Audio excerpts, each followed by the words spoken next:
Guys, so for today's video magluluto na lang kita post. Diri ko nang tain igba-vlog pero kay wari man ako ito-post ang igba-vlog ko na lain na akong pagluto lang post.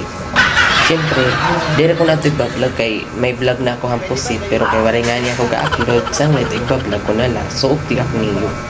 Ngan habang nagtitiros kita lamas, mag-storytelling lang kita about ito akong pagbablog. Actually guys, 3 years na ako nagbablog pero nga ni kadiri mga ito pinapalo din yung Facebook pero may kita nangahak sang lit iba-iba na itong account. Bali inihiyan na account, pantunan na akong inihiyan na ginagamit ko pag-vlog. Ang pinakauna ko kasi nga account, damo na ito ang followers tapos sumabot ang panahon nga nahak. Tapos wari ko naka-recover sang lit nag-download ako another account. Tapos ang siya nalot ang nahinabo. Yan na, pantulon na ako ining account. Sanglit, padayon na kita habang diri pa nahahak. Siyempre kay karuyag ko man mag-vlog, digin papadayon ko lagi bisan ako nahahak na. Kaya siyempre kay kanaruyag ko man, para luwat may mga libangan ako kada adlaw na akong gimbubuhat. Ambot nga ni kung kay ano nahahakit mga account, wari man ako violation, wari man ako mga restricted. Tigda layan nahahak, dik maarong kung kay ano. Pero ito nga 3 years, sana akong YouTube, padayon laya, wari pinagbag-o.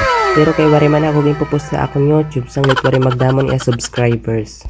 Aton karuyak mag-vlog, pag-vlog na kamo, himuan niyo nga memories lain niyo pag seryoso kay para diri ka ma-pressure. Ngan balik na kita din aton niluluto, human ko lang ianihat timplahin nga niya lagi tilawan ko na kunan siya na. Damo na anak na istoryahan no, ngan tugtog na lang din nga video, damo nga salamat. Bye-bye.